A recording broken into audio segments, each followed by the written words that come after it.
Olá, muito boa tarde. No Sem Censura de hoje, nós vamos falar de Paul McCartney, de educação criativa, de teatro e de saúde.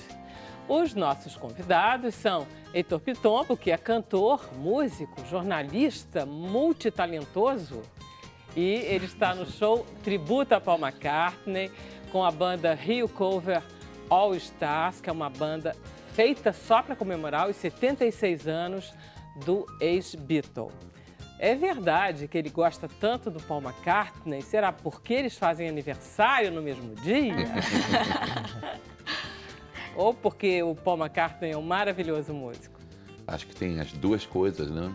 Exatamente, né? O instrumento, eu toco baixo, né? Ó. Eu tentei ser canhoto, mas não consegui. Maravilha, Pitom. Prazer em tê-lo aqui como músico dessa vez. Obrigado, querido. Estamos com o Vinícius Vu, que é historiador, ele é diretor executivo do projeto Escolas Criativas. Esse projeto é muito interessante, é um conjunto da Enel, que é uma empresa distribuidora de energia, com a Prefeitura de Niterói e mais o pessoal de cultura, ligado ao pessoal, inclusive, lá do Ceará, né? Exatamente. Muito bacana esse projeto. Nossa produtora, enfim, que começa originalmente no Ceará e agora também está se estabelecendo no Rio de Janeiro. Maravilha. Você vai nos explicar essas escolas criativas? Pode deixar. Estamos com o Dr. Tarso Moff, que é presidente da Sociedade Brasileira de Geriatria e Gerontologia do Rio de Janeiro. E ele vem nos falar uma coisa importantíssima, que é o uso excessivo, tanto de remédios quanto de exames em pessoas idosas. Eu adorei essa pauta. É interessante, é uma coisa muito importante dentro da geriatria, acho que quem cuida de idoso. Tem muito excesso, a gente faz coisa demais e às vezes faz mal. O senhor não é assim, como clínico? Eu tento ser bastante judicioso, né? Fazer as coisas que são indispensáveis e evitar esses excessos, né? Acho que é importante. Prazer em tê-lo aqui de volta. Obrigado. Estamos com Glória Diniz, que é atriz, e ela está em cartaz com a peça Na Parede da Memória, que foi inspirada na poesia de Belchior. Eu adorei essa ideia, fiquei arrasada de você vir aqui antes de eu assistir a peça. Tem que Mas ver. você vai ter que ser muito criativa e encantar com a ideia da peça. Com certeza. O Belchior já encanta por si, né? Já vai ser maravilhoso. Obrigada, Glória. Obrigada a você. Camila, Diz, Vera. olha só, a Argentina foi desclassificada? Não, ainda não. Tá com o pé fora. Mas tá quase, né? Ela tem que vencer a Nigéria e torcer para uma combinação para que ela possa continuar. Ou seja, Nigéria acabou com o bolão de todo mundo, né? Aqui, com certeza. Não, mas com qualquer expectativa, né? Pois é. Cristiano Ronaldo, Messi e Neymar... A gente sempre espera mais, né? É, verdade. Quer dizer, a gente agora tá com medo, né? É, a gente fica com a Argentina perder, a gente fica com medo para amanhã, né? Porque vamos é como torcer. a gente não sabe, né? É, não vamos zoar ainda não, vamos Ai, torcer. Deus é pai, Deus é pai. Vamos começar então cantando, para ver se Paul McCartney... Vamos lá, Heitor. O que você vai cantar pra gente? Depois você explica exatamente esse projeto, como é que vai ser. Eu acabei de ver que dançou 2 músicas agora, né? Ele lançou 2 músicas ontem. Isso, eu ouvi na internet hoje, lindíssimas. Tem uma que chama I Don't Know, que é lindíssima. É. Né? Mas eu vou tocar aqui Ebony and Ivory. Perfeito.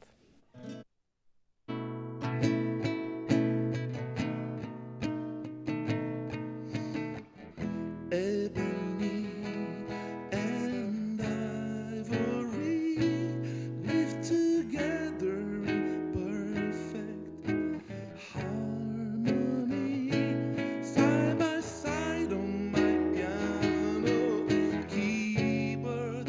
Oh Lord, why don't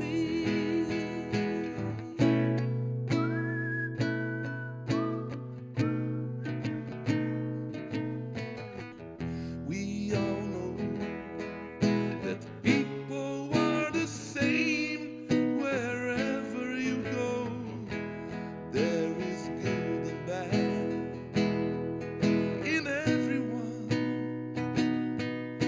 We learn to live when we learn to give each other what we need to survive together alive. Ebony and ivory live together in perfect harmony,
volta pra cá, Heitor. Pra gente conversar, que ideia é essa, desse show que vai ter no Rival, esse amor pelo Paul McCartney, que você, na verdade, quando você nasceu, quando você era pequeno, os Beatles... Eu nasci no dia que os Beatles estavam na Austrália, estavam na turnê na Oceania, fazendo show na Austrália. Eles fizeram um show dia 17 de junho, dia 18 aniversário do Paul, e o dia 18 eu nasci, 18 de junho de 64. E aí ficou para sempre marcado esse amor que você tem pelos Né? Beatles. Não só ele, meu pai também nasceu nesse dia. Né? Ah, isso é e bacana. E tem outra coisa, o batera que toca com a gente, o Alan James, que toca nessa banda, também nasceu no dia 18 de junho. Só que ele nasceu exatamente 20 anos depois de mim. Ele fez 34, né? Que bacana. Eu tenho uma grande amiga, Dora Zaverucha, que nasceu 18 de junho. Para mim, ela era a única até então. Tem vários. Maria Bethânia, Celi Campelo. É um dia. Tem César Maia, né? Tem Fernando Henrique. Enfim. Tudo isso? Tudo isso é 18 de junho. Interessante. Muito bom, gostei dessa data. Gostei. Olha só, o que é que vai ter no Teatro Rival, quando, como e por quê? A questão desse show é o seguinte, porque tem muitos shows de cover de bandas de Beatles. Existe um movimento de bandas cover de Beatles na cidade muito bacana, muita gente que toca bem, muita gente fera, né? E essas pessoas tocam esses repertórios, Paul, John, George, Ringo, esses repertórios solo, né? Mas a ideia desse show, eu queria fazer um show como o Paul não faz há muito tempo, né? Porque você vai ao show do Paul McCartney hoje em dia, tem metade do show é Beatles, né? Uma parte é carreira solo, uma boa parte, né? Mas antigamente, quando ele tinha recém separado dos Beatles, assim, ele estava meio com receio. Ele foi aos pouquinhos colocando músicas dos Beatles no repertório. E aí o modelo para esse show é o Wings Over America, que é a turnê dele de 75, 76, que ele tocava basicamente repertório solo, mas tocava umas 5 ou 6 músicas dos Beatles, assim. E é o que a gente vai fazer, né? Porque você é especialmente fã do Paul. Eu sou fã de todos eles, tá. né? Não, mas só o pra saber. meu Beatle favorito é o Paul, naturalmente, óbvio. Quando ele tocava, quando ele começou a tocar as músicas dos Beatles, ele introduzia só as que ele tinha composto? Até hoje ele faz isso, né? Se bem que Mas ele põe algumas do John também? Mais pra cá, assim, ele coloca uma do John, né? Ele sempre toca Something, que é do George, né? Mas o George e ele, tudo bem que eles ficaram amigos a vida inteira. As canções dos Beatles que ele toca nos shows, geralmente são as dele, né? Que é o que a gente vai fazer também. A gente vai tocar as músicas dele e dos Beatles, né? Óbvio. O Paul é considerado, e ele realmente eu sei porque minha filha, que é muito mais jovem, que não tem nada a ver com essa geração dos Beatles e que nunca entendeu o meu amor aos Beatles, ela, quando viu o show do Paul McCartney, ela disse, nossa, que coisa profissional esse show. É uma coisa que não tem erro. O show, ele entra, sai, ele é todo perfeito. E isso mantém o Paul em cartaz, ou você acha que a qualidade musical dele, que é uma coisa que para você... Acho que é tudo isso, sabe? Mas tem uma coisa a mais, que eu acho que o Paul McCartney, dentro da banda dos Beatles, é o cara que mais gostava de ser Beatle, né? É o que mais gosta de ser música, é o cara que mais investe na carreira. Você vê, o cara está com 76 anos, ele acabou de lançar 2 músicas ontem. O cara não para de trabalhar, né? O cara não... Daqui a pouco, se ele fizer shows até os 80, passados os 80 anos, vai ser normal, porque ele gosta do negócio. E eu descobri fazendo a Liara, que é sua colega de faculdade de jornalismo, a Liara e o Bussunda, né? Bussunda, grande Bussunda. Parece que vocês fizeram muita bagunça. Olha, a gente teve Liara me disse que vocês eram conhecidos na faculdade. A gente teve uma banda na faculdade, né? Chamada O Nome do Grupo, né? O Bussunda saiu assim com 3 meses de banda, assim, porque ele não conseguia cantar afinado de jeito nenhum, então... Mas assim, o carisma dele, né? Era botar ele no palco já era garantia de sucesso. Claro. Olha só, parece que o show do Paul McCartney aqui no Maracanã foi em 1990. 184 mil pagantes. É o recorde mundial de audiência para um show de um artista solo. Até mais hoje. Do que o Frank Sinatra, muito mais, né? Quer dizer, mais do que tudo. Mais do que qualquer um. Não, claro que você tem. O de estoque diz que tinha 500 mil pessoas. Bem, não vai. Mas eram milhões de artistas. Era um show que só o Paul fez, aquele show do Maracanã. Então tá. Então esse show, já que a gente fez a propaganda do Paul McCartney, vamos fazer a propaganda sua. O que vai ser no Rival? Então, eu vou tocar com o Danilo Fiani na guitarra, com o Mário Vitor no teclado e no baixo também. Eu toco baixo e violão. né? O Alan James é o batera e o Lorival Franco é o tecladista. Nós nos juntamos. Vocês se armaram só para esse show, A né? gente se armou porque eu queria fazer esse tributo dessa maneira, né? Um show com músicas do Paul McCartney, solo principalmente, né? Então peguei um cara daquela banda ali, um cara daquela outra banda. São várias bandas na cidade. Toda semana tem show de banda cover de Beatles em vários lugares, né? Tem pelo menos uns 3 shows por semana, de várias formações.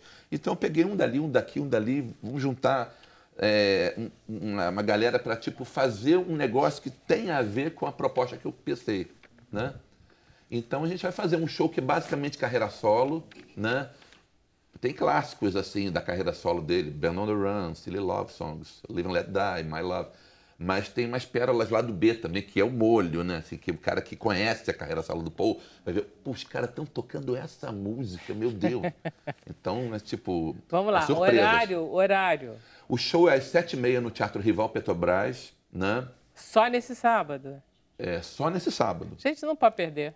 Não dá pra perder, é impossível. Não pode perder. A gente botou num dia que não tem jogo do Brasil, então, quer dizer, Cara, não dá pra perder. Todos lá. Depois você me conta. Claro, apareça. Vamos fazer um intervalo, a gente volta já.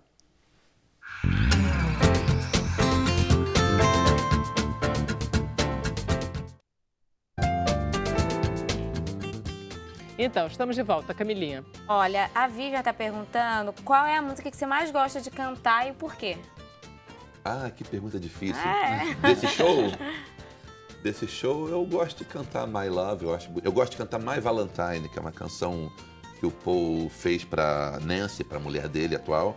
Ele gravou num disco chamado Kisses on the Bottom, que é um disco meio numa onda Frank Sinatra, Nat King Cole, com orquestra, com a Diana Krall, o John Pizzarelli tocando, é um disco meio de jazz. Então ele fez uma música nesse contexto, que é uma música que cai bem na minha voz, eu gosto de cantar, bonito. Você vai cantar? Claro. Sábado. Maravilha. Doutor Tarso, primeira pergunta que eu quero saber é o seguinte. A tal da terceira idade, o senhor é gerontólogo? Geriatra, em suma. Velhice é com o senhor mesmo. Sim. A tal da velhice, ela começa onde, acaba onde, e pelo visto, ela está ficando tão grande que vai ter que ter subdivisões. Acho que toda vez que a gente botou um teto, a gente já está passando esse teto. Lembra alguém que botou a meta e a meta vai, né? Nem a história da mandioca. Mas a gente está vivendo cada vez mais e espera que cada vez viva melhor. Quando é que a gente começa a envelhecer? A gente define como 60 ou 65 anos em outros países, mas, obviamente, esse processo começou muito antes, décadas antes. Talvez a gente sinta mais os impactos do processo de envelhecimento normal, mais para isso aí, 60, 70, 80 anos, né? Mas é muito heterogêneo também, cada um envelhece de um jeito. Pois é. Digamos que numa situação mediana, um homem de 60, uma mulher de 60, um velho de 60, não é em absoluto o mesmo de 80. Não, mas não é mesmo. É assim, porque não é assim um homem de 20 para um homem de 40. É gigante. Tem diferença, mas eu tenho pessoas de 80 que estão muito bem, às vezes melhor que um de 60. Então, assim, tem mesmo? Tem. Pode procurar. E tem gente que não estava bem em 60, começa a se cuidar mais, com 70 está melhor do que quando tinha 60. Pode ser? Então, pode, lógico que é plenamente possível. A gente vê isso todos os dias. Essa foi a melhor frase do dia, hein? Tem tempo sempre. Dá tempo pra gente. Agora, se você começa a investir desde cedo na sua saúde, se você se preocupa, a gente vai falar sobre educação aqui. Quer prevenir uma velhice melhor, começa cedo. Então, a educação é fundamental para isso. Então, talvez mais até do que os cuidados diretos com saúde, para envelhecer melhor uma população com alta escolaridade envelhece melhor, adoece menos. Quem tem mais conhecimento sempre... Você tem mais renda, melhor acesso à alimentação, condições de moradia, mais feliz, melhor trabalho, melhor acesso a recursos de saúde. Só porque você teve uma melhor escolaridade, por isso você tem uma melhor renda per capita e aí vai adiante. Mas os avanços na indústria farmacêutica também... Também, isso é aliado, mas se você só tem acesso a esses recursos, se você tem recursos para atingir esses recursos, ou se te dão isso.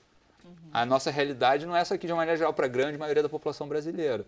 A gente tem um sistema único de saúde que tem muitos problemas. Tem virtudes, mas tem muitos problemas. Pois é, agora tem uma novidade, eu gostei muito dessa ideia de que finalmente os médicos estão se dando conta de que estão receitando exames demais e prescrevendo isso faz mal também. Assim, o excesso de procedimentos, especialmente para os mais frágeis, os mais vulneráveis, eu boto em risco.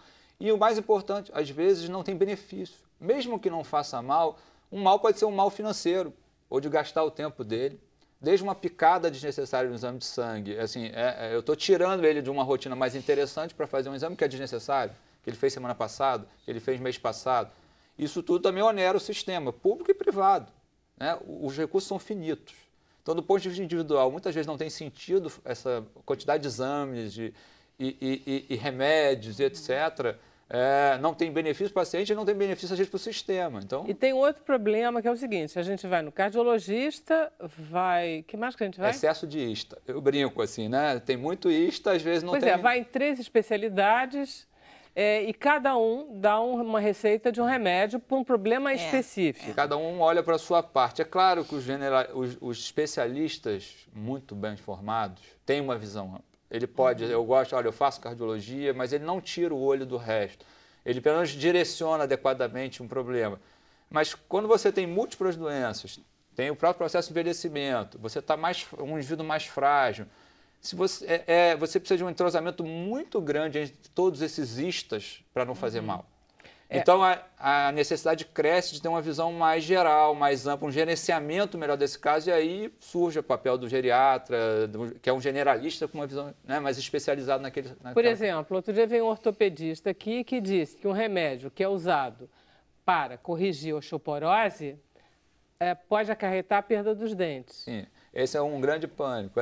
Porque aí nós temos nós temos não só o problema de você estar com um remédio, mas você tem prioridades. Sim. O que é pior, perder todos os dentes ou quebrar o fêmur? Primeiro tem que entender o risco. Essa discussão tem, eu prescrevo esse tipo de remédio e os dentistas que fazem implante, por exemplo, ficam arrepiados. Assim, né? Então, assim, você tem que individualizar. Não tem fórmula de bolo. Eu tenho que ver... para este indivíduo, com essa idade, com essa vitalidade, com essa perspectiva, com esse pacote de questões, neste momento o que é mais importante? É tratar o colesterol? É tratar a osteoporose? É talvez uma assistente social? É talvez ir no dentista? Então, assim, a gente tem que pegar... Existe 1 milhão de demandas, né? Quanto mais velho, provavelmente a pessoa acumula problemas de saúde crônicos. Hipertensão, diabetes, osteoartrite, osteoporose... doença coronariana. E aí, tem 10 doenças. Se eu for aplicar o protocolo de tratamento das 10 doenças, provavelmente... Você vai matar seu paciente. O risco de eu fazer mal cresce exponencialmente, inversamente proporcional também ao nível de fragilidade. Eu pego um paciente adulto jovem de 20 anos com saúde sobrando, eu posso encher ele de remédio e procedimentos que ele aguenta. Agora, eu pego um senhor de 80 anos, com Alzheimer. Se eu começar a querer tratar ele como um de 20 anos e querer fazer um monte de profilaxias e tratamentos como se fosse viver para sempre, eu tenho um risco maior de fazer mal. Pois porque qual é a nossa ideia aqui? A nossa ideia é levar este velho de 60 que chegue aos 80 em bom estado. Eu quero maximizar as oportunidades do indivíduo ao longo do envelhecimento. Eu quero que ele viva o maior tempo possível, mas com a melhor qualidade possível e maior funcionalidade. Então, a ausência de doenças não me garante qualidade de vida. Claro. Funcionalidade, sim. Eu tenho idosos de 90 anos que têm 10 doenças, estão ótimos, trabalhando, curtindo, viajando. E tem pessoas de 70 anos ou menos que às vezes não tem doença nenhuma, tem uma doença boba e tem uma qualidade de vida péssima. Esse cara não é saudável e o outro é. É verdade. E não pode gemer também, né? Porque tem muito... O velho tem mania de gemer. Não sei o que o velho tem. Eu estou brincando porque eu tenho vários colegas que vêm aqui, que a gente entrevista. Eles falam assim... Eu digo, olha só, faz o esforço, dói, mas não geme. É proibido. Eles não podem ouvir isso. A gente pode se matar, mas eles não podem ouvir o gemido. O gemido é péssimo. Então, o gemido faz muito mal. Um segredo que a gente tem na geriatria é toda consulta antes de prescrever um remédio novo, pensa... se algum desses problemas que estão sendo apresentados à sua frente pode ser decorrência de algum tratamento, alguma intervenção passada. Nem sempre isso é óbvio e fácil. Então, antes de botar um novo, será que eu estou tratando uma doença nova, um sintoma novo, ou esse sintoma é um efeito colateral de uma doença, para você não correr o risco que a gente chama cascata de prescrição. Tem até uns vídeos no YouTube engraçados, o sujeito chega com queda de cabelo, passa o remédio para queda de cabelo. O de queda de cabelo faz a pressão cair, toma um remédio para subir a pressão. Daqui a pouco o sujeito não sabe mais se está tratando doença ou efeito colateral de remédio. Então, tem umas horas que tem umas prescrições tão grandes que você tem que saber. Então, a cada vez é um trabalho. Olha, primeira coisa, o que você está tomando? Precisa disso aqui realmente? Então, vamos tentar tirar. Quer dizer, na verdade, quanto menos remédios... Menos é mais, na média. Tem situações que você é obrigado a usar remédios, né? Mesmo que ele não tenha muitos sintomas. Mas tem situações que os remédios são desnecessários. Não é raro eu pegar um paciente, vou dar um exemplo esdrúxulo. Às vezes eu tenho pacientes com doenças avançadas, vou dar um exemplo, um câncer avançado, está tomando remédio para colesterol. Não precisa, né? Sujeito com 70 anos, tem outras preocupações, com um cenário de perspectiva encurtado. De vida, né? Eu estou fazendo prevenção primária de complicação de colesterol, dando remédio, no mínimo estou gastando o dinheiro dele à toa, ou os recursos de alguém, chance de efeito colateral, para tentar prevenir um infarto ou um AVC num paciente que tem uma expectativa câncer, de vida talvez curta. Que vai matar Não estou falando que é todo paciente que tem câncer não merece usar. Eu já entendi. Vai entender o cenário. Então, você tem que fazer essa análise. Então, uma coisa que é importante é isso. Se eu tenho um sujeito de 80 anos, se ele tem muita vitalidade, ele pode viver 10, 15 anos. Então, eu vou fazer todas as minhas ações vão estar dentro desse cenário. Eu não vou pensar que ele vai viver mais 70 anos. Claro. Eu tenho um tratamento que só vai ter benefício daqui a 70 anos, não tem sentido. Mas se ele tem uma perspectiva de viver 10, 15 anos e eu tenho um tratamento que beneficia ele mês que vem, eu vou fazer, mesmo que seja agressivo. Entende? Claro. Se você está com uma mulher de 80 anos e que mandam fazer uma biópsia de mama, talvez não seja necessária porque o câncer dela talvez... Pode ser que sim. Tanto é que próstata câncer de próstata é um protótipo. É o seguinte, existem recomendações que a partir de uma certa idade você não deveria procurar mais. Ou, pelo menos, individualizar o tratamento. O senhor gostaria de continuar pesquisando câncer de próstata? Isso. Porque na sua faixa etária, provavelmente, se a gente achar, pode ser que ele não vai te dar problema. E, às vezes, o tratamento de uma doença que não tinha sintoma e que não dá risco, traz problema para ele imediato e que atrapalha a qualidade de vida. Então, é claro que isso não é simples, tem que ser individual. Tem uma coisa que hoje em dia que é fundamental, que é compartilhamento. Eu não sou um ditador, eu sou um consultor. Um paciente que me procura, ele quer o meu conhecimento técnico e eu vou discutir com ele, se ele tiver condições de discutir isso, eu vou informá-lo sobre as opções, se tem mais de uma, e a gente vai tomar uma decisão compartilhada. Se ele não fizer, eu não vou ficar chateado, mas ele tem que entender, se ele optar por não seguir o tratamento, quais são as consequências e se ele optar. Então, hoje em dia, acho que essa é uma grande diferença de hoje em dia. Eu queria tocar dois problemas. Primeiro é o excesso de remédios para dormir que os velhos tomam quando eles podem ficar acordados. Quer dizer, insônia não mata ninguém que eu saiba.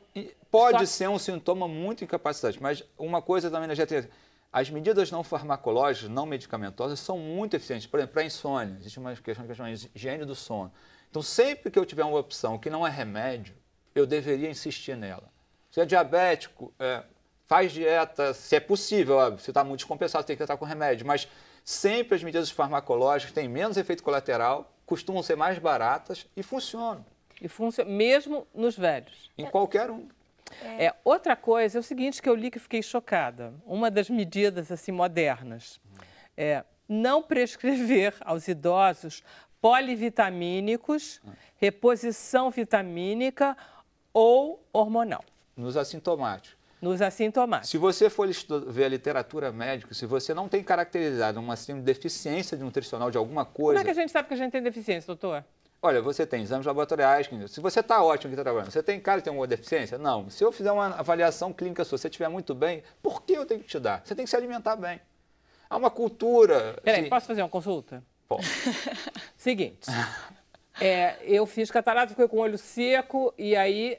Aquele negócio, vocês já viram um médico quando chega para você e diz assim, a sua lágrima não é de boa qualidade? Você já ouviu isso na vida? Um estigma para você, né? Que isso agora? Assim, a minha lágrima é ótima, né? Mas enfim, a minha lágrima não é de boa qualidade. O que eu faço? Pânico total. Toma ômega 3 porque melhora? Aquelas coisas, isso, doutor é possível melhorar ou não? Assim, acho que tem uma coisa aqui que é a expectativa de uma ação médica. Então, ou seja, há uma... Assim, talvez você não, mas durante muito tempo, as pessoas que vão no médico, se você saísse do médico sem um exame e sem um remédio novo, esse médico é ruim.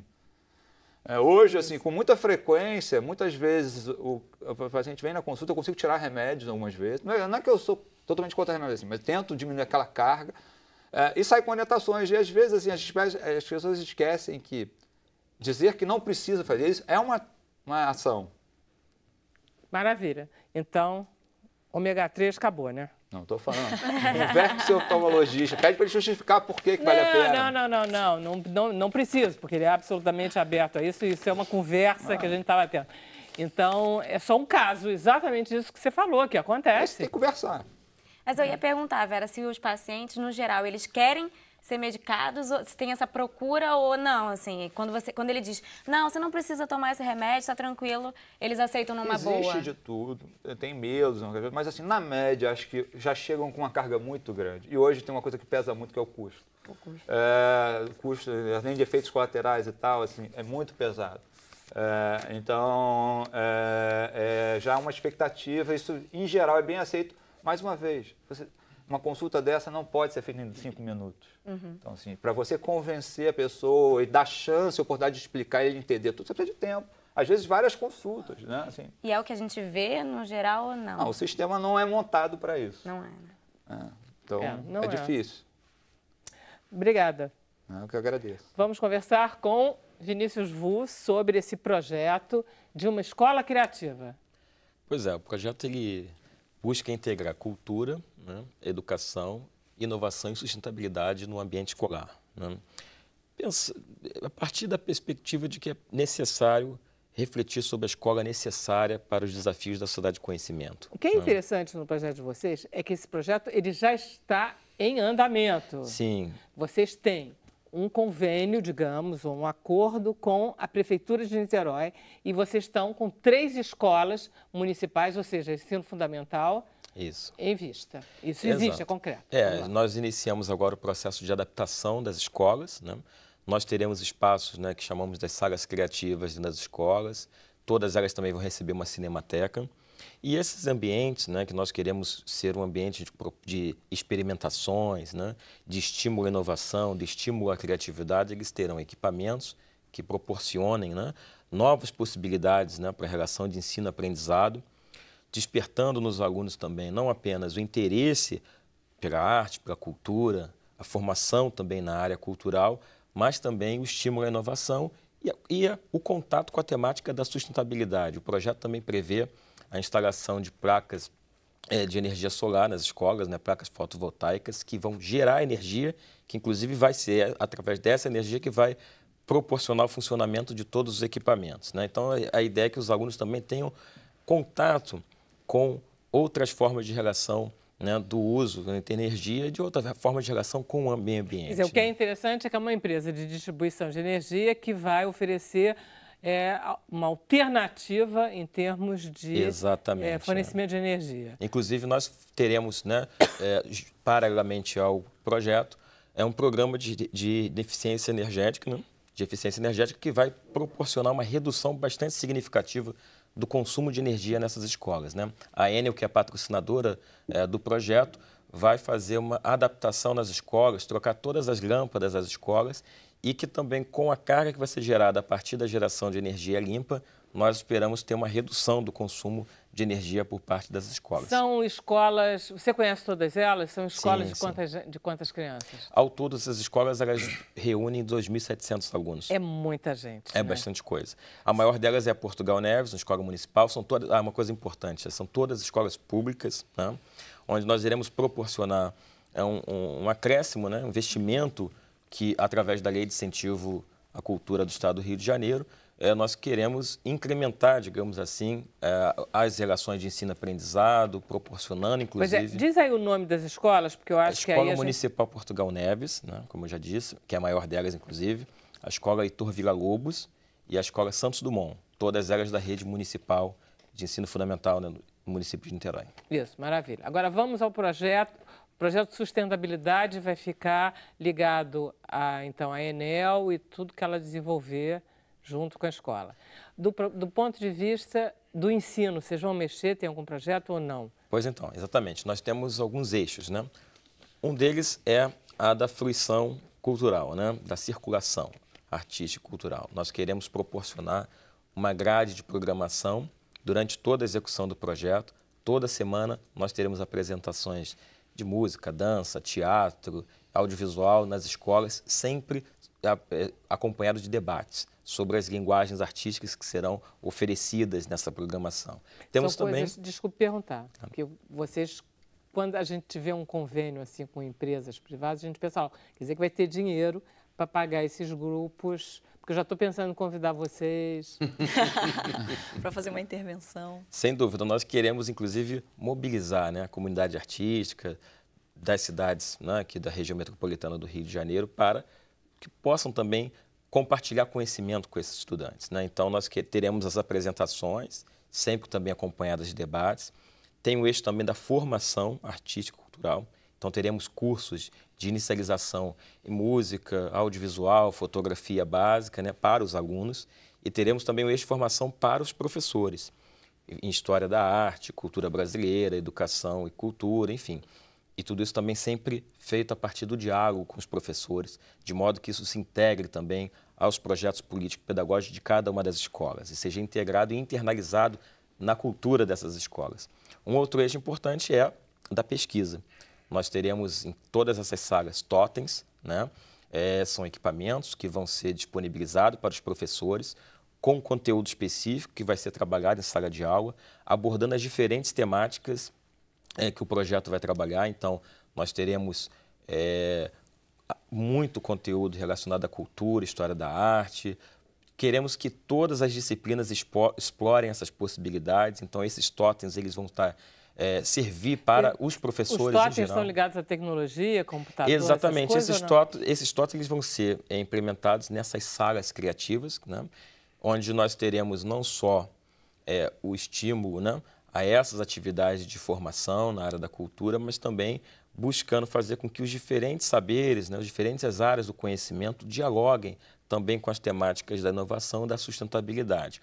Ou seja, é tentar criar um ambiente de experimentação, fazendo com que a escola, né, repense, né, uma série de questões relativas às técnicas de ensino, aprendizado, a relação entre os alunos e os professores. Porque eu li isso também, que vocês têm uma preocupação com a gestão da escola. Exatamente, no sentido de proporcionar também aos professores, né, o uso de todo esse aparato tecnológico, né, esses equipamentos. Vamos ter também óculos de realidade virtual, realidade aumentada, para os alunos experimentarem, enfim, e para também fazer com que tenham acesso a conteúdos relacionados ao escopo do projeto. Esses totens vão servir aos professores para melhorar suas relações de ensino. Isso é um projeto caríssimo, não é não? Olha, eu sei que você tem toda uma história de gestão pública, você é todo ligado à gestão pública, você sabe bem do que onde você está se metendo, né? Sim, eu tenho alguma trajetória já, digamos assim, pregressa no setor público que me permite dizer que eu acho que esse é um projeto barato, eu diria. O custo, digamos assim, contando os investimentos, equipamentos, as instalações que nós vamos fazer, as adaptações na sala, é em torno de R$500 mil por escola. Não é um custo tão alto assim, né? Não. Ainda mais se nós pensarmos que nós queremos com esse projeto também fazer com que esses alunos da rede pública tenham também acesso a oportunidades e possibilidades que muitas vezes você só tem no setor privado de educação. A maioria das vezes. É verdade. Exatamente. Então, a escola privada tem essas características. Exatamente. Como é que é feita a escolha das escolas? Assim? Nós fizemos um diálogo com o Poder Público Municipal, com a Prefeitura, com as escolas também. Avaliamos uma série de critérios, né, de modo a verificar as condições para as instalações, né, digamos assim, de todo esse equipamento. Eu não disse, mas, quer dizer, talvez tenha dito, mas é importante reforçar, todas as escolas terão uma cinemateca, um cinema dentro das escolas, com um acervo que nós vamos disponibilizar e à disposição também para os professores usarem da maneira que for. Se a gente fala de um país que tem baixíssimos índices de acesso à cultura, onde a maioria dos municípios brasileiros, por exemplo, não possuem sala de cinema, isso eu acho que é um elemento muito importante. São escolas que são pouco informatizadas ainda também, né? Sem dúvida, né? Então, e esses equipamentos, né, que são equipamentos de ponta, que vão auxiliar o trabalho dos professores, que vão poder ser integrados a toda a grade de conteúdos que a escola oferece para os alunos, sem dúvida alguma, é um aspecto muito importante para se pensar. E isso começa quando? Nós já iniciamos as adaptações das salas, as escolas, as 3 escolas.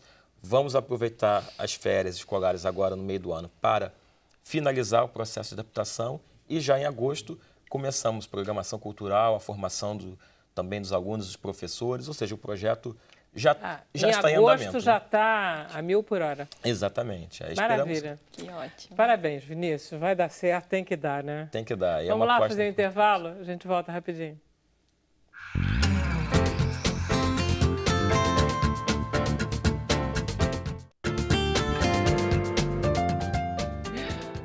vamos perguntar para Camila a quantas anda o álbum da Copa dela. Lembram que a gente falou sobre isso? Tá completo, Começou a Copa, tem que estar completo. Você é muito boa essa garota. Não, correr atrás, completinho. Então, tem as perguntas aqui. Uma delas é da Elizabeth França. Ela pergunta a partir de que idade o indivíduo deve procurar um geriatra para uma velhice saudável ou com melhor qualidade. Em média, a gente considera 60 ou 65 anos uma pessoa idosa, né? Eu acho que qualquer pessoa que está próxima dessa fronteira, 50 e pouco, já pode ir se caminhando sem muita pressa para o geriatra, para o gerontólogo, que acho que só se beneficia, né? Calma. Sair do pediatra e para o geriatra, se quiser, não é proibido, não. Tem mais uma aqui, Vera, se me permite? Claro. É do Mário de Souza, de Brasília. Ele disse que ele estava em uma farmácia esses dias e uma senhora idosa estava comprando seus remédios. Então, um balconista ofereceu a ela uma série de vitaminas e ela acabou comprando todos. Aí ele bota automedicação versus pressão dos fabricantes. Quem é que perde? O bolso do cliente, né? Assim, E a há uma saúde? indústria de propaganda, de tudo, assim, que fabrica essas coisas e vai fazer de tudo para que as pessoas consumam, né? Em tudo, né? Então, o farmacêutico muitas vezes também age um pouco de má fé, ou seja, ele tem um ganho direto, tem um conflito de interesse ali, né? Quando ele está oferecendo a vitamina. Mas tem a cultura Da automedicação? Não, Existe. a cultura dessas multivitaminas que em todo mundo todas as precisa. gerações. Que é Fica todo positivo. mundo Uma tomando laranja é um suplemento. polivitamínico. Se você tomar o suco de laranja, é um polivitamínico. Uma maçã, um abacate, tem um monte de vitamina ali dentro. Mas aqui Você a pode escolher onde você cápsula. quer consumir. Pois é. Uma pílula ou uma fruta saborosa. Você escolhe. Ok. Então, Glória, Chegou a minha eu vez. gosto muito da história da peça. Então, conta a história da peça que eu adoro. Pode Tá. contar em detalhes. Na verdade, assim, o projeto iniciou com uma ideia minha e do Paulo Merizio, que é o diretor, né? A gente teve essa ideia no final da faculdade, eu estava me formando. E aí a gente fez um processo colaborativo e eu levei algumas músicas do Belchior e a música do Belchior acabou tomando frente. E aí aquele projeto ficou ali mesmo, na universidade, depois eu fiz mestrado com o Paulo também me orientando. E aí, no ano passado, eu falei, poxa, Paulo, agora, né, o Belchior faleceu, aquele projeto estava engavetado, será que a gente não volta a tratar disso, assim? Aí ele falou, vamos embora. E aí a gente começou a pesquisar um pouquinho a poesia do Belchior, por isso que o espetáculo chama Na Parede da Memória, baseado na poesia do Belchior. Porque a gente encara muito mais além do que uma canção, né, musical, mas existe uma poesia também na letra dele.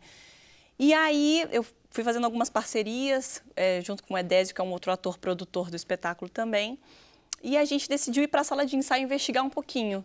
E o Paulo tem um processo muito interessante, que é um processo bem colaborativo, não existe uma hierarquia, em que a gente já pega um texto de teatro pronto e vai trabalhando a partir da hierarquia do texto, né, aquele processo textocêntrico, e depois vai para a cena, através das indicações do diretor. Não, a gente foi um processo colaborativo em que o ator, o diretor, tinha um diálogo comum, né, entre eles. O diálogo era bem direto, assim, e bem democrático. E aí o Paulo foi investigando as canções do Belchior e foi pedindo para que a gente fizesse uma cena através de uma música, e que foi muito bacana, assim. Então a gente criou um esqueleto de um espetáculo, em que cada ator contou um pouquinho da sua história pessoal e também fazendo um paralelo ali com a música em si do Belchior cantando, ou com a poesia, ou com a letra, ou com o momento político, histórico. Eu gostei bem da ideia, que me pareceu ser uma coisa assim. Pelo que eu estava lendo na sinopse, é assim: 4 amigos Isso. se reúnem num apartamento que já foi uma república. E onde eu imaginei essas coisas. Mas e era onde bem eles já moraram os 4. Isso, perfeito. E aí, aquele tipo assim, tem que devolver o apartamento, assim, aquelas coisas que a gente conhece, né? Tem que devolver o apartamento. Todo mundo já viveu, né? Ou então, a avó do fulano pediu que agora quer o netinho que vai morar lá sozinho e tal. E aí eles se encontram, e aí, desse encontro, que já é que fala, é um encontro atual, mas fala do passado, é que vocês tiraram cada história. uma música. Exatamente.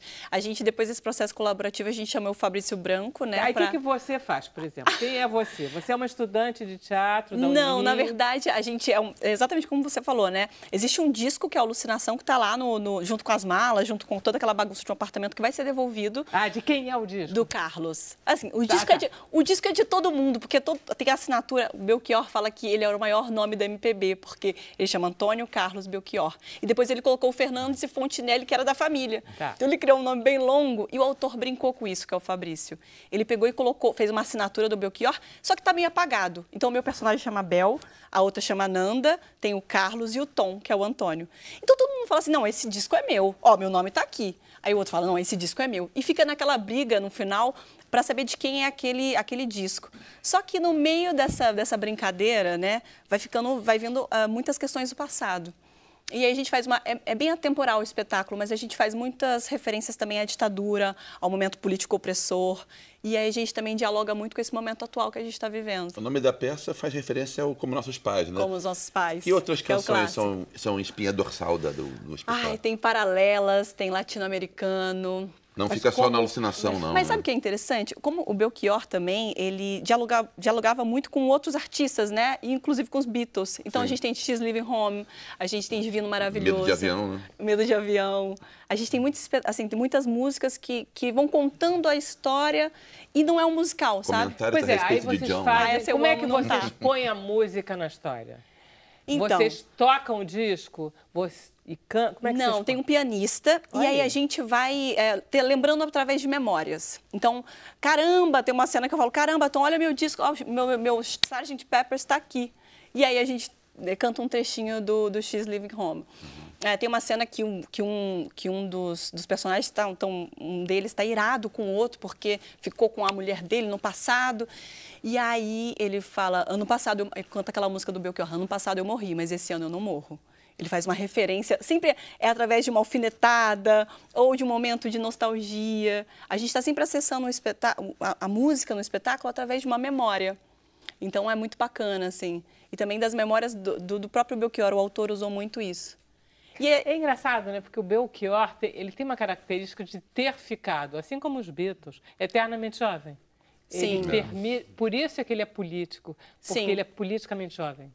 Não, O que completamente. ele fala batia para ele, mas bate para vocês. Com certeza. E ele falava muito, naquele momento político ali de ditadura, ele falava muito, tinha muitas músicas que ele falava, quero o beijo da minha menina, quero levá-la ao cinema. Então, ele sempre estava tratando também desse momento político duro, hostil, de uma forma também doce. Então, ele acessava, ele é um adorável criatura. de uma forma poética, né, profunda. E o assim. sumiço dele meio que eternizou essa imagem dele de jovem. Ninguém acompanhou a carreira dele Sim, nos últimos, sei lá, ele teve um momento 10 da anos. vida Não, religioso. claro, ele morreu jovem, com 70. Para hoje. Já era criança. Não, ele no início ele teve um momento religioso, depois ele foi fazer medicina, foi até o último ano e parou, e depois finalmente foi para o Rio de Janeiro tentar a carreira, assim. E aí para mim sempre me instigou muito a forma como ele canta. Porque o Delfim Moreira, que é o nosso diretor musical, a gente fez questão de que não fossem... Hoje em dia tem muito musical, né? E mais cantores do que atores. E a gente fez muita questão de que os atores, né, fossem também cantores. Então, pudessem... Não é a formação principal, mas a gente dialoga principalmente também com esse formato que ele canta, que não é um belting perfeito, mas é quase... Ele que é músico vai entender melhor do que eu, mas ele vai quase contra a melodia em muitos momentos, assim. Ele tem uma palavra cantada. Então, é muito bonito, assim, de Eu se sei ver que em você cena. não é cearense, mas ele é. Né? De Sobral. E agora, inclusive, essa coisa da juventude em torno do Belchior, inclusive virou meme na internet, né? Os jovens se reapropriam. E essa coisa do desprendimento dele, né? Ou seja, de se isolar e de Desse não querer... mistério que ele Esse acabou mistério, criando isso no acabou final também, de da uma certa maneira, dialogando um pouco Sim, com essas novas tendências de juventude, né? Mas vocês já fizeram uma temporadazinha. Sim, a gente fez uma primeira temporada agora no mês passado no Teatro dos Quatro, no Shopping aí, da Gávea. como foi? Foi lindo, assim, foi surpreendente, porque a gente, enfim, né, um espetáculo sem patrocínio, a gente foi na raça e a gente teve um retorno bem positivo do público, um público espontâneo bacana. Acho que principalmente também por falar da poesia do Belchior, né? Chamou público de inúmeras idades, assim, de diversas idades. Foi bem bacana. Porque você, na verdade, como vocês são um grupo saído da Unirio, tem uma aura de teatro de qualidade. A Unirio ficou com isso, né? Sim, Engraçado, sim, com né? certeza. E vocês Com aí certeza. têm já um público cativo quase, né? Eu e o Paulo, na verdade, nós somos da Unirio e os outros 3 atores são convidados. Mas a gente vem sempre com esse trabalho, isso é interessante também, a gente vem sempre com esse formato, com esse trabalho de formação do ator, sabe? Assim, o que a gente está querendo dizer também com o teatro? O teatro como uma muleta, né? Uma proposta política, social. O que a gente quer passar? Além de um espetáculo musical. Não é só entretenimento, né? Não é, exatamente. Não, Mas não dá o serviço dessa temporada de agora. Agora a gente está no Teatro Cândido Mendes. A gente fica todas as terças e quartas lá, às 20 horas. E ali na Joana Angélica, vocês descem do metrô. Não, e é um teatro bonitinho, É uma graça, é um teatro pequeno, pequeno, tudo de dá 100 certo ali, lugares. não Na sei o que boca tem. do metrô, é fácil de chegar, fácil Não, de ir todo embora. mundo. E a tudo nossa que é produtora já perto. falou que quem está assistindo o programa hoje já tem desconto lá.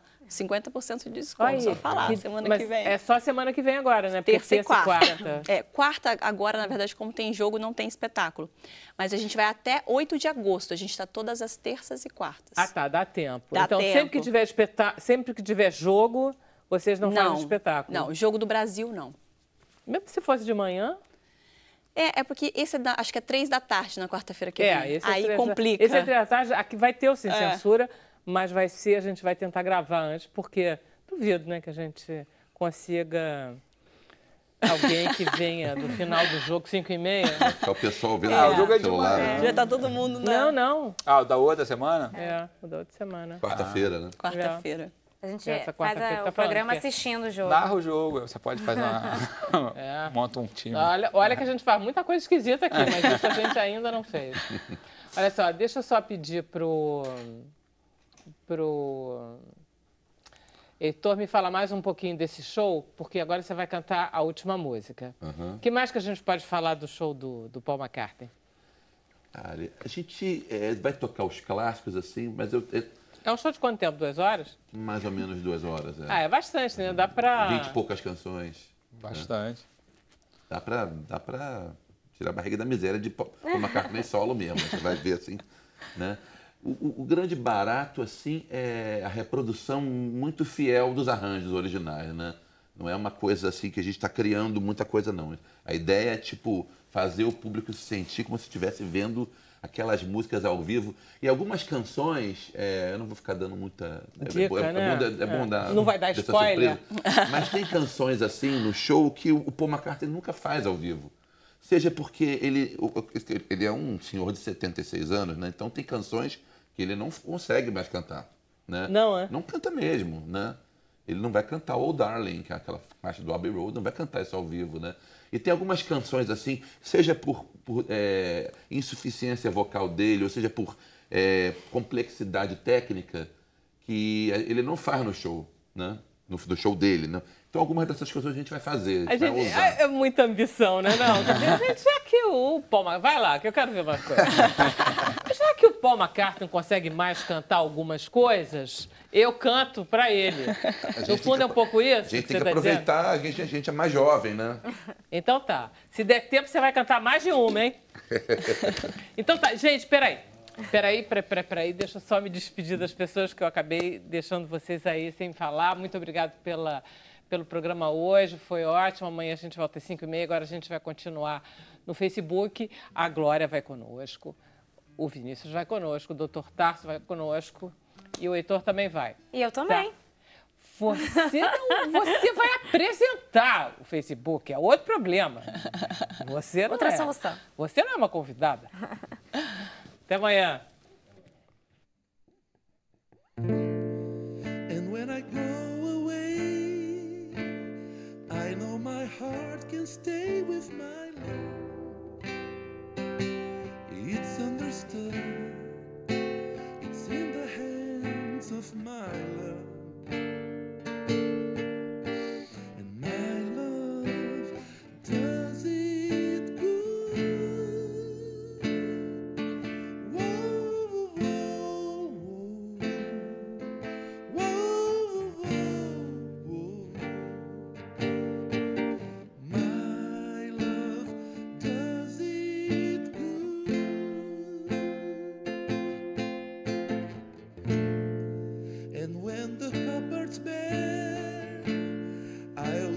find something there with my love. It's understood. It's everywhere with my love. And my love does it good. Whoa, whoa, whoa, whoa, whoa, whoa, whoa. My love does it good. Oh, my love. Oh, my love. Only my love holds the other key to me. Oh, my love. Oh, my love. Only my love does it good to me.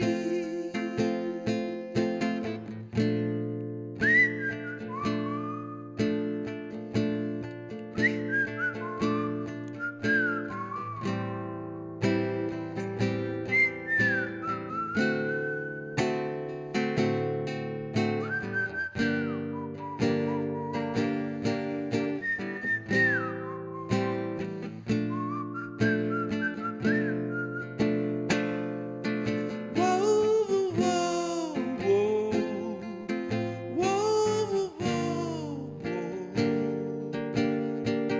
My love does it good.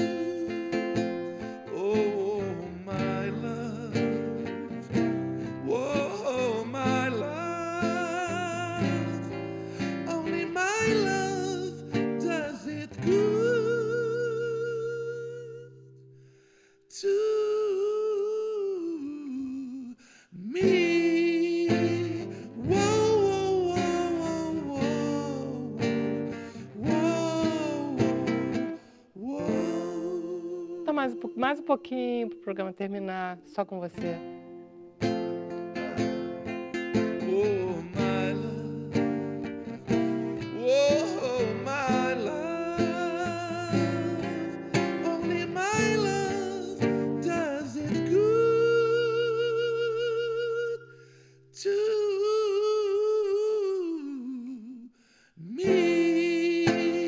Whoa, whoa, whoa, whoa, whoa. Caramba! Caramba! Parabéns, doutor. Parabéns, Paul McCartney. A gente fica Eu com estou vontade começando de... a achar que você tem toda a razão. Ele é o máximo mesmo. É foda. Desculpa o palavrão. Camila! Estamos só no Facebook agora, mas tem um comentário aqui da Jussara da Bahia que ela disse que gostar dos Beatles não tem idade. Ela disse que o neto dela, hoje em dia, já escuta Beatles e tem apenas 14 anos. Olha. É. E ela falou que fica encantada. O Cara, público é heterogêneo? Tem... O público de Paul McCartney é muito heterogêneo, de Beatles é heterogêneo demais, assim. Você... Eu não passei por essa experiência, não, mas alguns amigos meus passaram de ir, um amigo meu ir com o pai e com o filho, no mesmo show. Ai, que bonito. E acho que tem uma questão legal. também, Heitor, que como essa geração, a sua, a minha, também para cima um pouco, são os educadores das escolas também. É difícil uma iniciação musical na escola que não se cante uma música de Beatles, desde pequenininho. Não tem jeito, não tem jeito. É. E eu acho que, tipo, uma coisa que eu estava falando com a Vera há pouco tempo, a gente na rádio, na música comercial, a música que a gente vê na televisão no dia a dia, na rádio, a gente tem tido um decréscimo de qualidade da música muito grande, assim. E as gerações vão se sucedendo e elas acabam recorrendo às músicas do passado mesmo, né? Isso não acontece só com Beatles, com rock, acontece com a música brasileira, acontece com a música internacional e com gêneros, assim, que, tipo, as pessoas recorrem àquilo como influência, né? Como referência, porque não existe tanto hoje em dia. É claro que existe. Eu não acho verdadeiro mesmo. Eu acho que a gente tem a tendência a achar que o que é nosso contemporâneo não é tão bom quanto o passado. Claro que tem coisa contemporânea Tem coisas boa. magníficas acontecendo, eu tenho visto aqui. Mas eu entendo que Sem a gente, dúvida. a Mas o gente espaço tem um pra esse- afeto. pra Sem eles, dúvida, o mas nosso antigamente, afeto. você é bem, Vera, antigamente você tinha, assim, antigamente, nos anos 70, por exemplo, você tinha a novela da Globo, né? Acabava a novela, entrava aquele show. Entrava um show, podia ter Elis, podia ter o Chico, podia ter Caetano. Ué, continua Pega podendo. essa- Plum, Não, mas se Zoom, você vê vê quem um cantou programa ali, com né? o Chico Buarque ou com Elis na TV Globo, você vai ver lá na madrugada. Você não vai ver no horário nobre. Mas tem uma Mas questão mudando também de assunto relacionada em relação à cultura a- pop do século XX, que construía, digamos assim, também esses grandes ícones e que isso tem mudado. Hoje em dia você tem muitos artistas que falam para nichos muito específicos e uma fragmentação Sim. muito grande. Claro que a música boa. A claro cultura que a da boa música boa. hoje ela mudou muito, né? Então você às vezes inclusive ano passado teve o falecimento de um cantor que muitas pessoas não conheciam, mas que era super conhecido em alguns nichos, né? Na verdade tem vários sucessos que acontecem em nichos específicos. veículos o são YouTube outros também, né? Hoje. a utilização do YouTube, de outras mídias também tem uma fragmentação. Então Beatles faz parte de uma época, de uma cultura que talvez hoje também não. Tem que Talvez considerar surgisse o hoje, eu não sei se contexto, você teria o né? mesmo sucesso que teve naquela época, né? Verdade. Tá, obviamente ali era um novo ritmo, uma nova banda, um novo formato. um contexto. Você E a é do qualidade, tipo que faz tour pelos lugares, já foi a Liverpool, Cavern Club. Eu não fui, não, mas os membros da minha banda, dessa banda que eu tô tocando, já foram várias vezes. Alguns já foram várias vezes. Né? O Danilo e o Mário Vitor já foram várias vezes a Liverpool, foram agora aos Estados Unidos fazer show. Às vezes, assim, tipo, o músico brasileiro é tão bom, né? Que às vezes o Danilo foi para tocar com uma banda de lá. Ah, esse cara aqui é especialista em George Harrison, vamos chamar esse cara brasileiro para tocar lá. Viu? Né? Então existe isso também. Muito legal. Eu fui para Liverpool, fui no The Cavern Club, fiz um tour e é maravilhoso, gente. É muito bacana. É muito Vou fazer um bom. dia, vou Agora, fazer um muito dia. sabe bacana. onde tem o maior acervo de Beatles no Brasil? É num museu que foi aberto em Canela, cidade do Rio Grande do Sul. Canela, no Rio Grande do Sul? Exato. É Tem Ah, verdade, você tem- foi do Rio Grande do Sul, você foi Exato, secretário do Rio Grande do Morigado, Sul, por isso você exatamente. E é um acervo impressionante. Dizem que é um dos maiores acervos fora de Liverpool, enfim, do mundo. E é uma referência hoje. Acervos públicos, né? Porque às vezes Isso, os acervos claro, particulares sabe. são Ah, é público? lógicos. Um acervo museu. público é em um museu Canela? que tá Legal. muito interessante. Nossa, muito incrível. bacana. Vale a pena Em conhecer. Buenos Aires também tem um museu de Beatles sensacional também. Né? E tem os The Beats em Buenos Aires que são ótimos também, né? Tem aquela banda lá. Que é Ó, tem uma pergunta aqui da Bernadette perguntando se alguém da família do Belchior já viu a peça. Ainda não. Ainda não. A gente cuidou muito, assim, para não tratar da vida dele, sabe? Até por questões de direitos autorais, assim. E não era a nossa ideia fazer um espetáculo como Timaya, Cazuza, que tratasse, na verdade, da história dele. Mas a gente queria colocar a obra dele em evidência. Mas estão convidados, assim, a gente está esperando por eles. Ainda não. O Alexandre Dias pergunta para o Vinícius como fazer para aflorar a criatividade dos nossos filhos. Olha, pergunta difícil, né? Mas eu acho que hoje nós precisamos repensar uma série de relações no ambiente escolar, né? A relação, na verdade, ela já mudou. A relação ensino-aprendizado, a relação do aluno com o professor. E o uso das tecnologias, elas devem ser pensadas de uma maneira a estimular esse ambiente, a criatividade, a inovação, indo um pouco além daquilo que a gente convencionou, enfim, durante décadas, talvez séculos, né? A conceber enquanto educação formal. Ou seja, o que eu quero dizer com isso? É que há muito conhecimento, há muitas formas, habilidades que são desenvolvidas hoje fora da escola. A escola precisa abrir suas portas a essa e não se confrontar com isso, mas tentar entender, compreender essa realidade. Então, o uso das tecnologias digitais, por exemplo, né, que acho que agora está superando uma fase inicial de estranhamento e conflito, que tem a ver com o uso do celular, inclusive em sala de aula, uma série de coisas. A gente precisa entender, na verdade, como essas gerações novas, né, que já nascem imersas no ambiente digital, elas se relacionam com a tecnologia, que é diferente de todos nós aqui. Sim. Então, assim, você hoje tem crianças de 2, 3, 4, 5 anos que têm mais habilidades, mais familiaridade, por óbvio, que já nasceram no ambiente digital, do que toda a sua família. Claro. Ensinam os pais, as avós, Com enfim. certeza. E isso... De 2, 3 anos não Minha ensina. sobrinha sabe A mais que eu. alfabetização fica mais interessante. Exatamente. As crianças hoje de 2, 3 anos, por causa dos celulares, dos aplicativos, elas já sabem as letras e os números e formatas muito mais cedo do que uma criança tinha. Porque o interesse é muito grande, uma senha para desbloquear um aparelho. É impressionante, assim. E eu também acho que uma coisa da educação, assim, o fato só de botar tecnologia não quer dizer que você está mudando o ensino. Então, tem muitas situações que você diz, botou o computador na sala de aula, então agora está modernizando. Não. Se você continuar fazendo a mesma coisa que antes, só que a diferença é que você botou um iPad ou um computador, você ainda não mudou a forma de ensinar. Você só botou um aparelho eletrônico no lugar. Mas está faltando muito aparelho eletrônico. E eu acho que as escolas também precisam pensar em transmitir conhecimento para informar essas crianças sobre os caminhos para acessar o conhecimento. Porque a massa de informação hoje é muito grande. Hoje em dia, nós circulamos diariamente, todos os dias na internet, o equivalente a 450 vezes o conteúdo da maior biblioteca do mundo, a Biblioteca do Congresso Americano. Isso é produzido diariamente. Hoje, uma criança de 10 anos se coloca mais em contato com conteúdo superior do que uma pessoa na sua vida inteira há 150 anos. Então, a gente precisa compreender também que é necessário estabelecer parâmetros e instruir também os jovens, as crianças, a acessarem conhecimento de qualidade. Porque informação também na internet tem muito, mas não necessariamente qualidade. Desinformação. Desinformação também. Fazer com que a criança não leia só o conteúdo que está na tela.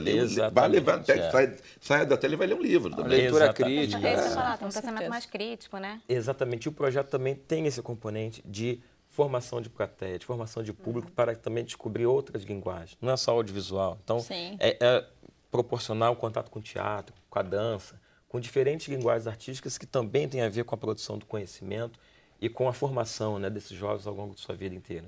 Tá certo. Temos aqui muitas perguntas para o doutor Tarso. Uma delas é da Sônia Faria. Ela pergunta, é normal a insônia dos idosos? Qual a sua orientação nesse caso? Existe uma questão que a gente sabe. À medida que a gente vai envelhecendo, a nossa necessidade por horas é menor de sono. Então, assim, na média, as pessoas vão dormir menos horas. Isso é normal, é fisiológico. Então, dormir às 8 horas da noite ou cedo demais, se você hoje só consegue dormir 6 horas direto, e esse sono é de qualidade, você vai acordar às 4 da manhã, 3 da manhã. Então, assim, muitas vezes o que a gente fala vai dormir mais tarde. E aí tem uma série de cuidados que você pode ter ao longo do dia para tentar ter um sono de melhor qualidade. O sono muda com a idade, também a qualidade, a profundidade dele, a quantidade de sonho que a gente tem. E é óbvio que as doenças, os remédios interferem ainda mais nisso. Então, mas é normal dormir menos à medida que a gente vai envelhecendo. Eu sinto saudade do sono que eu tinha aos 18 anos. Era reparador, né? Doía que era uma pedra, acordava na mesma posição quase. Exatamente.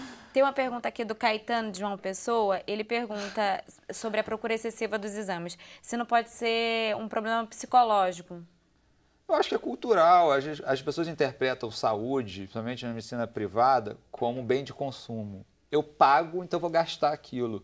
Devia ser o contrário, é que nem seguro de carro. Quanto menos eu usar aquilo, provavelmente melhor eu estou, mais saúde eu tenho. Então, assim, mas as pessoas têm essa relação, você ouve com frequência. Não, doutor, pede aí tudo, porque eu tenho plano, eu quero fazer. Ou, assim, na rede pública é um pouco mais difícil, mas assim, é um exagero. Se você tem algum pacote com 10 ressonâncias, você vai ver uma por mês. Fala, gente, assim, não muda nada.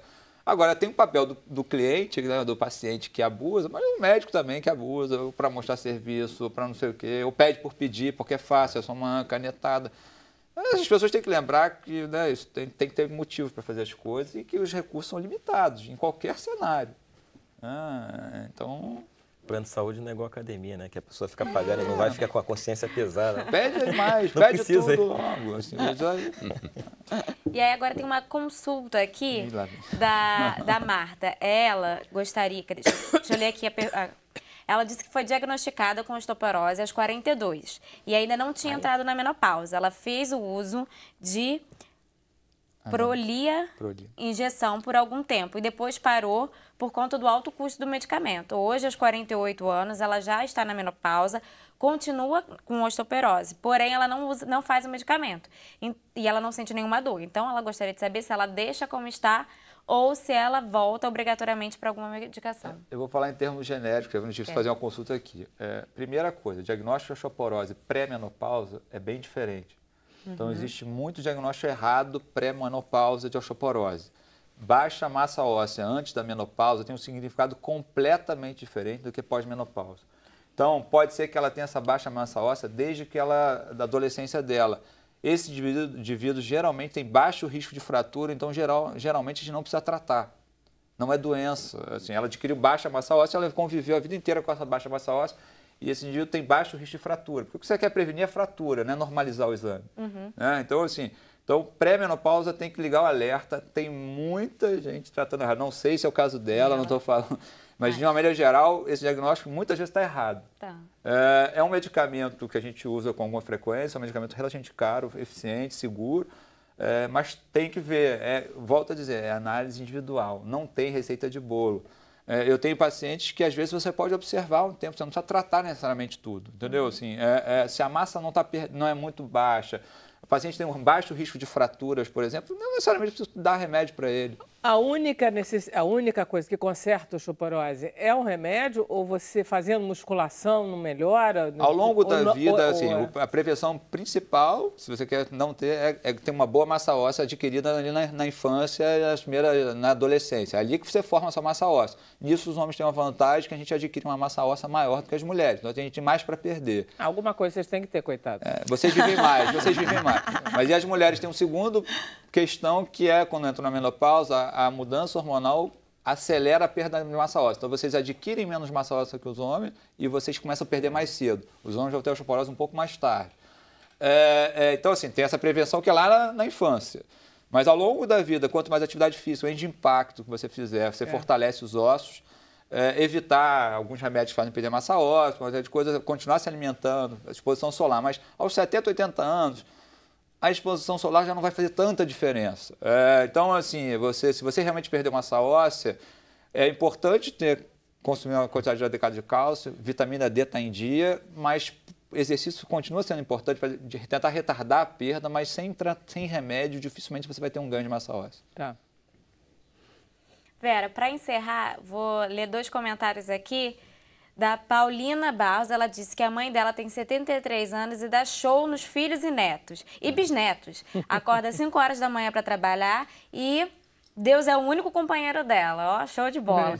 A Maria Fátima disse que a sogra dela tem 92 anos e o segredo dela é se manter em atividade e amar a vida, ter prazer em viver. Ó, que lindo. Tá bom demais, hein, doutor Tarso? Também quero chegar assim. Hoje eu atendi uma senhora de 94 anos que até hoje trabalha como representante de marcas de Avon, não sei o que, etc. 94? Mora na Penha e pega ônibus sozinha para deixar a família doida. Mas tá lá, é isso. Oscar viva, né? Foi até os 100 eu acho que é isso aí, tem que ser feliz. Longa vida ao Neymar. Ele é muito lindo. Gente, é amanhã o jogo, né? Isso, É bom amanhã. jogo 9 horas da manhã. Para nós. Então tá bom, até amanhã, 5h30.